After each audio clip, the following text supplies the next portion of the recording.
Okay, to wake you all up then, have a go at the electron configurations for the following. Don't forget, I want the sort of 1s2, 2s2 method of doing these electron configurations. So pause the slides and have a go.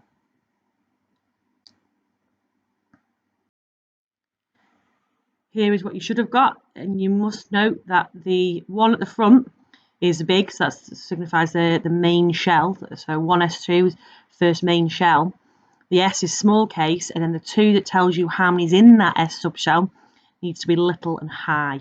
You will be penalised if you do normal size numbers for that third number of each bit. So today what we're going to look at is transition metals. So this is the first in a series of lectures, and in this one we're going to look at defining what a transition metal actually is in terms of electron configuration. We're going to look at describing the formation of complexes and determining the coordination number and charge of certain complexes. We're then going to have a look at the process of ligand substitution and describe some specific examples of ligand substitution reactions. And then we're going to look at describing something called the chelate effect using some examples. So to start with then, in the yellow box, a transition element is a D block element that forms an ion with an incomplete D subshell. Sometimes people say it's an atom or an ion with an incomplete D subshell. The original definition was that it was an ion that had an incomplete D subshell. Now, if you look at the diagram below, you'll see it says that if you think back to potassium and calcium, you already knew that the 4s fills before the 3d. So the 4s is slightly lower in energy than the 3d subshell.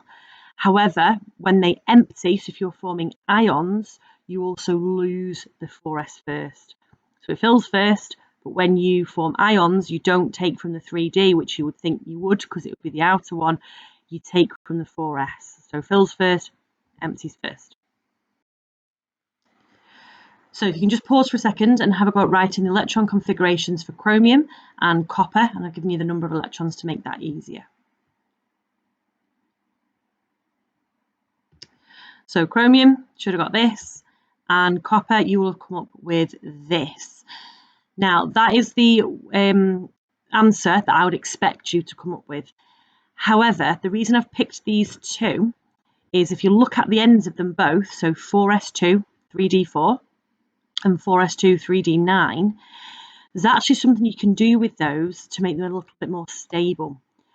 So we know that normally the shells and subshells are filled in order of lowest energy first, and that when it gets to the 4s and the 3d, there is a little bit of a crossover, so the 4s actually becomes lower in energy. But the 4s and the 3d are very, very close. And that means that there can be a little bit of movement between them. It's the same for the 5s and the 4d, the 6s and the 5d. The S and the D, they're always very close in energy. And what's also important to remember is that half full and full subshells are more stable. And what that means is that when we look at chromium and copper, we can actually make them more stable by switching them from 4s2, 3d4 to 4s1, 3d5, and 4s2, 3d9 to 4s1, 3d10.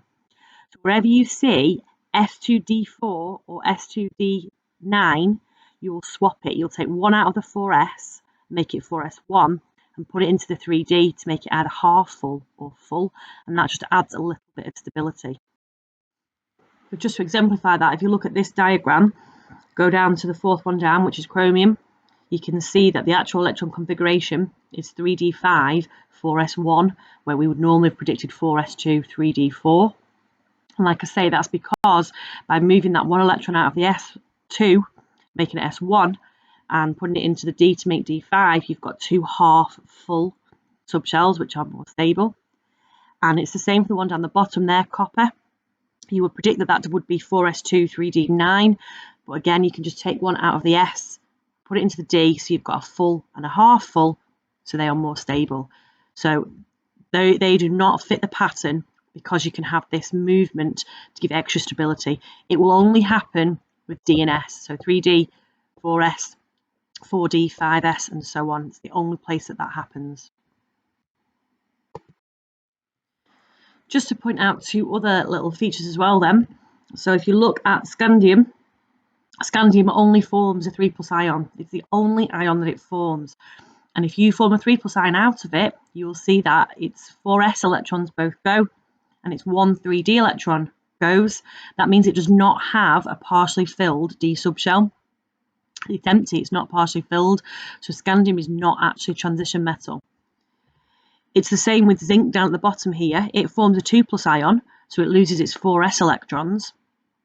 That means its d subshell stays full, and therefore it is also not a transition element because it does not have an ion with an incomplete d subshell.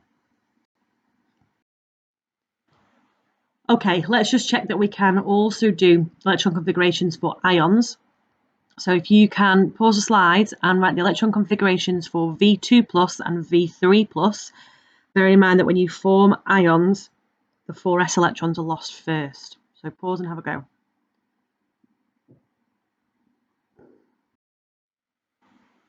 So here's what you should have got. So the V2+ is just going to be 3d3, and the V3+, 3d2. So in both cases, the 4s electrons were lost first. Have a go at those to double check then, just to make sure you're happy.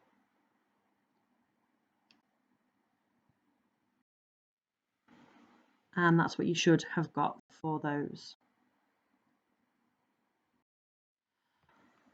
Okay, so that's the basics of what transition metals are, and linking back into our electronic configurations. What we now need to move to look to is the chemical properties of transition metals. So we need to look at the fact that they can have variable oxidation states. We need to look at the coloured compounds that they form, how they're used as catalysts, and the complexes that they can form. So we're going to look at that over the next 2 lectures. Okay, to start with, have a little look at this diagram and just pause for a second and tell me what you can using the information in the diagram. So, sorts of things you might have noticed, I've highlighted there lone pairs of electrons on the oxygen atoms. You'll also see that we've got arrows being used in place of normal lines that we use for bonds, and that's because the bonds that you've got here are coordinate bonds. So a coordinate bond, you may know as a dative bond, is a special type of covalent bond where both electrons come from one atom in the bond. So the water molecules are forming coordinate bonds through the oxygen to this transition metal ion at the centre. Now the water, in this case, the thing that's bonded to that transition metal ion is known as a ligand, and we'll look specifically at what ligands are on the next slide. The other thing to note is that you've got an overall charge, so the charge in this case is 2+. That overall charge is the sum of the charges of the transition metal, its oxidation state, and the ligands. Since all the ligands are water, and water is neutral, the Fe in this case must have an oxidation state of 2+ to give that overall charge of 2+, since the water is neutral and not contributing.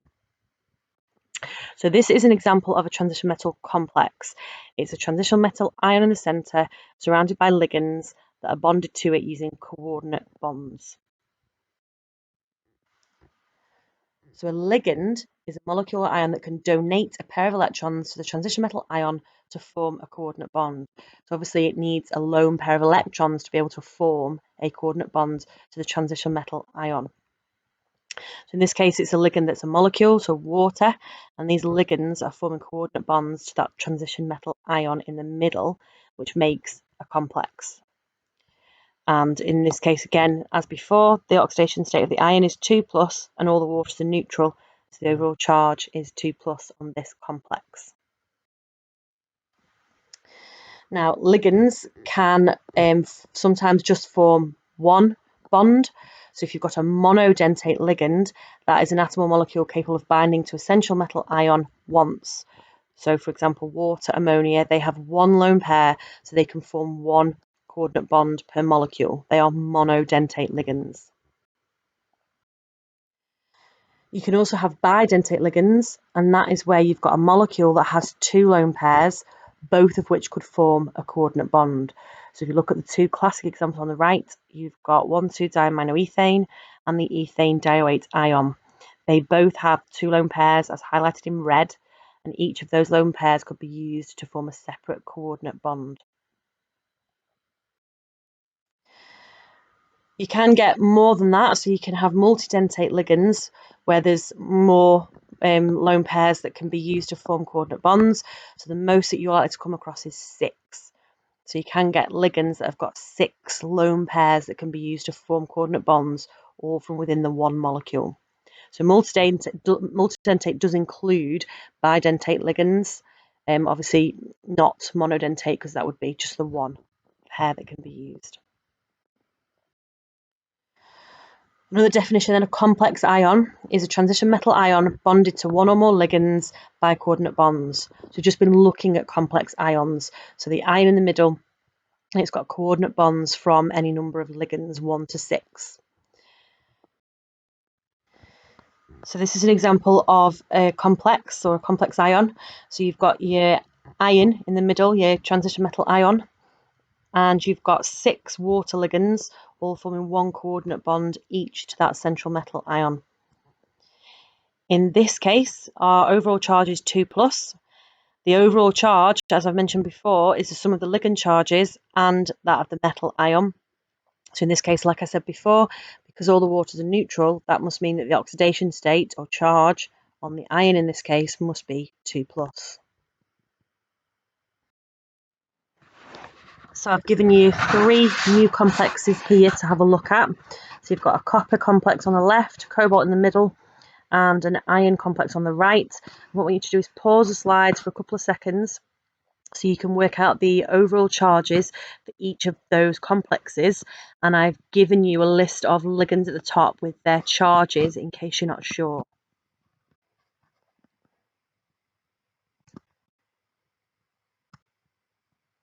Okay, so what you should have got for the bottom left complex, the copper 2 complex, all of the ammonias, as you can see in the table, are neutral, and the copper is a 2 plus, so the overall charge must be 2 plus. The middle one, we've got 5 neutral ammonias and 1 chloride, that is -1, and we've got cobalt at +3. So cobalt +3 and 1 minus leaves us with 2 plus overall charge for that one. In the right hand side there, we've got 4 fluorides, each at 1 minus, and we've got 2 hydroxides, also a 1 minus each. So that's 6 minus. The Fe is a 3 plus, and that leaves us with a 3 minus charge overall. Okay, here's another definition we need to know. So the coordination number, it is the total number of coordinate bonds formed between a central metal ion and its ligands. And the most common mistake here is people saying the coordination number is the number of ligands. It's not, it's the number of coordinate bonds. So in this complex on the left, this cobalt complex, we've got a coordination number of 6 because there are 6 coordinate bonds. The platinum complex in the top right there, we've got a coordination number of 4. And then in this bottom right one here, we've only got 3 ligands because each ligand is bidentate. So it's one of the ethane diamine ligands we were looking at before. It's bidentate. There's only 3 ligands, but there are still 6 coordinate bonds. So the coordination number is still 6. The most common mistake there were people saying it's 3 because there's only 3 ligands, and that's not what the coordination number is referring to. So make sure you don't get that mixed up. Okay, let's have a look at some reactions then. So the one reaction we need to look at this week is ligand substitution. And this is a reaction in which one ligand in a complex ion is replaced by another, hence ligand substitution. So if we have a look at a generic complex, MH2O6, and reacting this with ammonia, now water and ammonia ligands are roughly the same size. This is kind of like swap. They're both neutral and both similar size. So we'll come back to what that means in terms of key terms shortly. That first equation there just shows you swapping 1 water for 1 ammonia. That is a ligand substitution. And you can keep doing that, swapping out more of them. I'm just going to keep going until you can take them all out. So overall, we've swapped 6 ammonias for 6 waters. So we've substituted all 6. So in this example, swapping the 6 ammonias for the 6 waters, is there a change in the coordination number? Well, you should be able to see that you're literally swapping 6 for 6, and therefore there isn't a change in the coordination number. And the reason for this is because the ligands are the same size and the same charge, as I mentioned before. So you're largely swapping like for like, very, very similar ligands, water and ammonia. That's not always the case. You can have changes in both the charge and the coordination number when you undergo ligand substitution. The classic example of this is substituting with chloride ions. So we've got the copper hexa-aqua ion here. So hexa-aqua just means 6 waters. So the copper hexa-aqua ion here being substituted with chloride, and you should notice straight away that the 6 waters are all lost, but only 4 chloride ligands actually substitute in for them. You've got the colours there as well. You don't technically need to know the colours, but it is good to become familiar with them. So in this case, the reason that you get 4 for 6 is because the chloride ion is larger. It's a much bigger ion. It's negatively charged, which means that the 4 of them will repel each other. And this means you can only fit 4 chloride ligands around that central metal ion. You can't fit 6 around. They're too big, too negatively charged. So they're much too big, and they're also repelling each other. So the coordination number decreases from 6 down to 4. You'll also notice because the chlorides are negative, it takes the overall charge of the chloride complex down to -2. Now, this is an absolutely classic example. They love to ask you why chloride complexes only have 4 chloride ligands around that central metal ion, and you literally have to say it's because the ion is so big you can't fit more than 4 around there. You also need to know that the shape of them is tetrahedral, so the bond angles are 109. So chloride ligands, you just remember, you can only ever fit 4 around, and they're tetrahedral. So pause the slides for a second whilst you have a go at writing equations, the reactions of the following complexes with the chloride ion. So the cobalt hexa-aqua ion and the iron hexa-aqua ion. Have a go at writing reactions for those.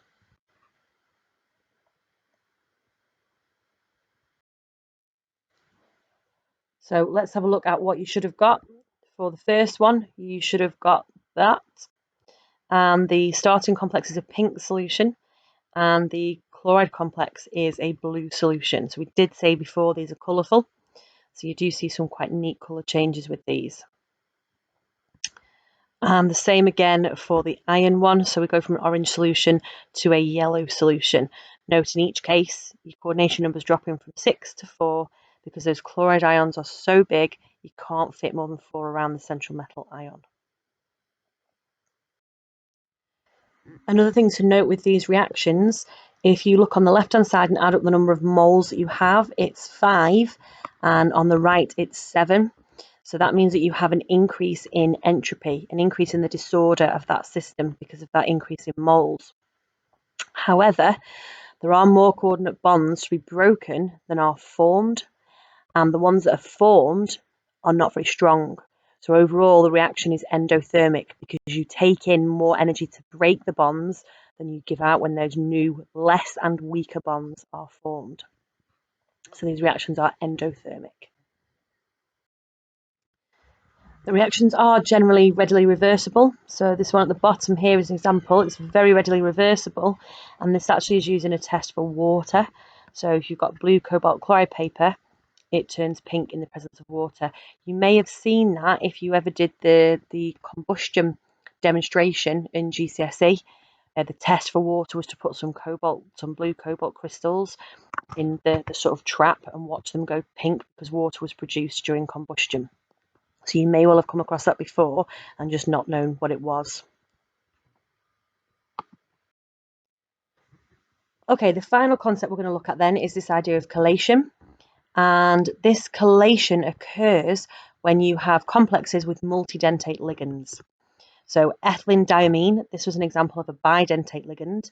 It can form 2 coordinate bonds per molecule. And we've got these other examples of benzene 1,2-diol, which is also bidentate, and EDTA, which is actually a hexadentate, so it can form 6. Probably the only example you will come across that forms 6. So let's have a look first of all at the ethylene diamine ligand. So this is the structure of it. It is bidentate and often shortened to EN in chemical equations because we're quite lazy, so we just use EN, the short version. So if we look at taking the copper hexaquarion and allowing it to undergo ligand substitution with 3 molecules of this bidentate ligand, so obviously we only need 3 because those 3 between them can form the 6 coordinate bonds that we need. And that makes us this complex on the right and 6 water molecules. So because 3 bidentate ligands are kicking out all 6 waters, that does mean that we've got an increase in the number of moles of stuff. So there's 4 moles on the left, but 7 moles on the right. This represents an increase in entropy and is why this reaction is favourable. This increase in entropy drives the reaction forward, and that's the chelate effect. It's even more pronounced when you use EDTA. So this is roughly what EDTA looks like, but it's actually the deprotonated version. So each carboxylic acid has actually lost its acidic H. Each of the oxygens within the carboxylic acid, so 4 of them, and the 2 nitrogens can form a coordinate bond, so that's 6 in total. And that means that 1 molecule of EDTA would kick out all 6 waters from the copper hexaquarion. You can see that that means an even bigger increase in the number of moles. So there's 2 moles on the left this time and 7 on the right. The number of moles on the right hand side is much larger. Before it was 4 to 7, now it's 2 to 7. So there's a big increase in the entropy from the left to the right, and that favours the formation of the chelates. It drives that reaction forward because of that increase in entropy, and that is the chelate effect. Okay, so you should be able to define a transition metal in terms of electron configuration. You should be able to describe the formation of a complex and be able to describe the terms coordination number and overall charge, and you should be able to work those out as well. You understand the process of ligand substitution and can describe examples with particular attention to the chloride ligand that we know is bigger and heavily negatively charged, so you can only fit 4 around. And you can describe the chelate effect using various examples of multidentate ligands.